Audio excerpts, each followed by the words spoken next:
여러분 안녕하십니까. 광주 MBC 뉴스데스크 시작합니다. 2019 광주 세계 수영선수권 대회가 이제 10여일 앞으로 다가왔습니다. 역대 최대 규모로 치러지는 대회인 만큼 볼거리 또 즐길 거리가 아주 많은데요. 오늘 남북미 정상의 판문점 회담을 계기로 북한의 참가 가능성의 기대도 커지고 있습니다. 송정근 기자가 전해드립니다. 광주 세계 수영선수권 대회는 193개국 7,700여 명의 선수와 임원, 심판 등이 참여합니다. 1973년 유고슬라비아에서 대회가 시작된 이래로 가장 큰 규모로 치러집니다. 그만큼 볼거리와 즐길거리가 많습니다. 수영은 기록의 대회인 만큼 세계 정상급 선수들의 기록을 사전에 확인하는 게 더 재미있게 대회를 즐길 수 있는 방법입니다. 남자 선수 중에는 미국의 카일렙 드레셀 선수와 순양 선수가 몇 개의 메달을 획득할지가 관심거리고, 여자 선수 가운데서는 이미 14개의 금메달을 가지고 있는 KT 레데키 선수가 금메달을 더 추가할지가 관심거리입니다. 한국 선수 가운데선 김서영 선수와 임다솔 선수, 다이빙의 우아람 선수가 메달 획득 가능성이 높습니다. 남북미 정상의 극적인 판문점 회담을 계기로 북한 참가에 대한 기대가 커진 가운데 북한 선수들이 참가한다면 전통적으로 강했던 다이빙과 아티스틱 수영에서 메달을 딸 가능성이 높은 것으로 알려졌습니다. 선수들의 기록뿐만 아니라 풍성한 문화 행사들도 이어집니다. 11일 전야 행사로 K-팝이 함께하는 시민화합 한마당 행사를 시작으로 대회 기간 동안 물, 빛, 그리고 흥을 주제로 공연과 전시 등 다양한 행사가 매일 진행됩니다. 또 남도의 맛과멋을 즐길 수 있는 남도 관광 투어 패키지 상품이 운영되며 수영장 주변에 특별 관광 안내소도 설치돼 외국인들에게 관광 정보를 제공할 방침입니다. MBC 뉴스 송정근입니다. 이용석 광주시장이 남북미 정상의 판문점 만남이 광주 세계 수영선수권대회 성공 개최로 이어질 것을 기원했습니다. 이 시장은 남북미 정상들이 한반도 평화 정착을 위한 대화의 물꼬를 다시 텄다며 이 물꼬가 7월 12일 광주에 도달하기를 간절히 바란다고 말했습니다. 이 시장은 북한 선수단을 맞이할 준비에 더욱 박차를 가하겠다며 남과 북이 하나 되는 수영대회가 되기를 기대한다고 밝혔습니다. 어제 장맛비가 쏟아진 광주에 침수 피해와 차량 통제가 잇따랐습니다. 광주시와 소방본부에 따르면 어제 오후 광주 광산구 월곡동의 운남교 하부도로가 불어난 물에 침수돼서 3시간 동안 차량 통행이 제한되는 등 도로와 주택 침수 6건이 신고됐습니다. 또 광주의 한 도로에서 가로수가 쓰러지는 등 나무가 넘어갔다는 신고도 2건이 접수됐습니다.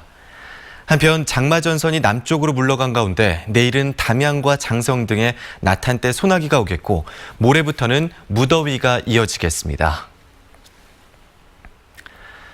돼지고기 연중 최대 성수기를 맞았는데도 이 산지의 가격은 바닥세에서 벗어나지 못하고 있습니다. 6월 가격으로는 최근 10여 년 사이에 가장 낮다는데요. 농가들은 적자를 호소하고 있습니다. 문현철 기자가 취재했습니다. 전국 돼지고기 평균 산지 가격입니다. 1kg에 3,862원으로 4,000원 선이 무너졌습니다. 1년 전과 비교하면 1,000원 이상 폭락했습니다. 돼지고기 가격이 연중 최고치를 기록하는 6월에 산지 가격이 떨어지는 것은 유례없는 일입니다. 산지 가격 폭락은 경기 침체 등에 따른 소비 부진과 국내 시장을 빠르게 잠식하는 값싼 수입산이 원인으로 꼽힙니다. 돼지를 출하량이 급감하면서 사실상 돼지고기 가격이 올라야 되는데 오르지 못하고 소비가 위축되다 보니까 농가는 농가대로 출하가 안 되고. 돼지 산지 가격 침체가 6개월 이상 지속되면서 국내 양돈업계가 줄도산 위기에 처했습니다. 이제 이 정도 가게 되면은 적자가 누적이 된다 그러면은 뭐 거의 한번 6, 7개월, 7개월, 1년 이렇게 가면은 양돈업을 포기할 농가들이 상당 숫자가 나오지 않겠느냐 저는 그렇게 생각하고 있습니다. 반면 마트나 식당 등지 돼지고기 가격은 산지 하락세를 반영하지 않아 소비 확대에 걸림돌이 되고 있다는 지적입니다. 가장 선호하는 삼겹살의 경우 마트 판매 가격이 1kg에 2만 원 안팎으로 오히려 오름세까지 보이고 있습니다. MBC 뉴스 문현철입니다. 민주평화당 장병완 의원이 국회가 윤리특위 활동 기간을 연장하지 않은 것은 5.18 망원 의원들에게 면죄부를 주기 위한 꼼수라고 비판했습니다. 장 의원은 정치개혁특위와 사법개혁특위 기한은 당리 당락에 따라 연장하면서 마땅히 상설로 설치해야 할 윤리특위의 기한을 오늘로 종료한 것은 국회 운영에 대한 기본적인 자질이 갖춰지지 않은 것이라고 지적했습니다. 더불어민주당이 내일 내년도 총선 공천룰을 담은 특별 당규를 확정합니다. 민주당은 지난 이틀 동안 온라인에서 진행한 당원 찬반 투표 결과와 내일 열리는 중앙위원회 현장 투표 결과를 합산해 찬성표가 절반을 넘으면 공천 룰을 최종 확정할 예정입니다.